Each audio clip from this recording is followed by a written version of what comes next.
Selamat berjumpa kembali Bapak Ibu Saudara-saudara yang terkasih dalam Renungan Harian Kamis Pekan 19. Bacaan kita diambil dari Injil Matius bab 18 ayat 21 sampai dengan bab 19 ayat 1. Sekali peristiwa, datanglah Petrus kepada Yesus dan berkata, "Tuhan, sampai berapa kali aku harus mengampuni saudaraku jika ia berbuat dosa terhadapku? Sampai 7 kalikah?" Yesus menjawab, "Bukan hanya sampai 7 kali, melainkan sampai 70 kali 7 kali. Sebab hal kerajaan surga itu seumpama seorang raja yang hendak mengadakan perhitungan dengan hamba-hambanya. Setelah itu, mulai mengadakan perhitungan, dihadapkanlah kepadanya seorang yang berhutang 10.000 talenta. Tetapi karena orang itu tidak mampu melunasi hutangnya, raja lalu memerintahkan supaya ia beserta anak istri dan segala miliknya dijual untuk membayar hutangnya. Maka bersujudlah hamba itu dan menyembah dia, katanya, 'Sabarlah dahulu, segala hutangku akan kulunasi.' Tergeraklah hati raja oleh belas kasih akan hamba itu, sehingga hamba itu dibebaskannya dan hutangnya pun dihapusnya. Tetapi ketika hamba itu keluar, ia bertemu dengan seorang hamba lain yang berhutang 100 dinar kepadanya. Kawan itu segera ditangkap dan dicekik. Katanya, 'Bayarlah hutangmu.'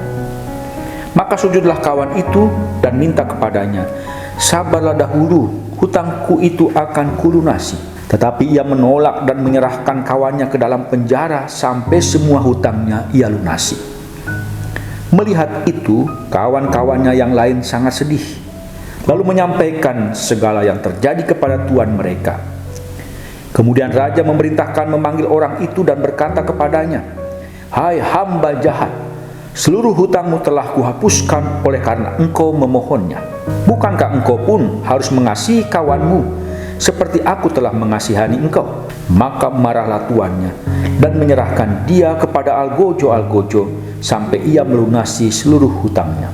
Demikian pula Bapakku di surga akan berbuat terhadapmu jika kalian tidak mengampuni saudaramu dengan segenap hatimu." Setelah Yesus selesai dengan pengajarannya, berangkatlah ia dari Galilea dan tiba di daerah Yudea di seberang sungai Yordan. Demikianlah sabda Tuhan. Terpujilah Kristus. Saudara-saudari yang terkasih, bacaan hari ini berbicara tentang pengampunan. Petrus berpikir mengampuni 7 kali sudah sangat murah hati. Namun Yesus berkata, bukan 7 kali, melainkan 70 kali 7 kali. Artinya, mengampuni itu tak pernah ada batasnya. Dalam kisah Injil diceritakan Yesus tentang perumpamaan seorang hamba yang berhutang sangat besar yang diampuni tuannya. Tetapi ia sendiri tak mau mengampuni sesama hambanya yang berhutang sedikit. Karena itu tuannya murka. Yesus menutup dengan pesan, jika kamu tak mengampuni saudaramu dari hati, Bapamu di surga pun tidak akan mengampunimu. Maka saudara-saudara yang terkasih, ada beberapa poin yang bisa membantu kita untuk merenungkan kisah Injil ini. Yang pertama, mengampuni bukan hitungan, melainkan hati. Bagi Petrus, angka 7 adalah angka kesempurnaan. Mengampuni 7 kali sudah lebih dari cukup. Namun Yesus mengubah pemahaman itu. 70 kali 7. Namun bukan berarti kita harus menghitung sampai angka itu lalu berhenti, melainkan mengampuni terus-menerus tanpa batas. Mengampuni bukan soal berapa kali, melainkan dari hati. Jika kita masih menghitung kesalahan orang lain, berarti hati kita belum benar-benar memaafkan. Yang kedua, kita diampuni lebih besar daripada kesalahan yang kita terima. Dalam perumpamaan itu, hamba berhutang jutaan emas, tak mungkin bisa dibayar. Namun tuannya membebaskan seluruh hutangnya. Sebaliknya ia tak mau mengampuni hutang temannya yang hanya sepeser pun. Begitulah dengan kita. Kesalahan kita terhadap Tuhan sungguh besar, namun ia mengampuni sepenuhnya dengan kasih karunia. Lalu, pantaskah kita tak mau mengampuni kesalahan kecil sesama kita?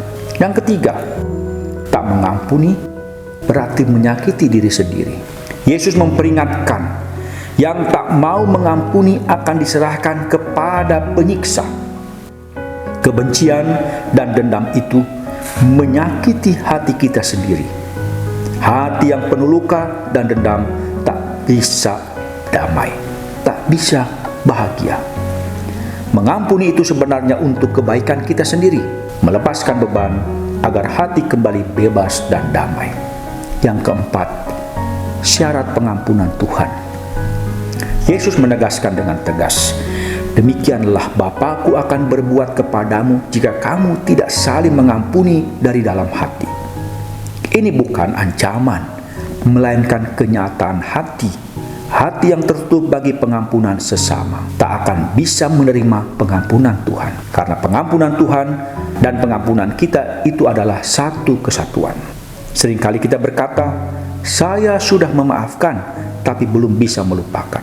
Padahal memaafkan sejati adalah melepaskan hak untuk membalas, menyerahkan semuanya kepada Tuhan, dan berdoa bagi orang yang menyakiti kita. Maka saudara-saudara yang terkasih, marilah kita wujudkan pengampunan kepada sesama, sehingga kita pun diampuni oleh Tuhan.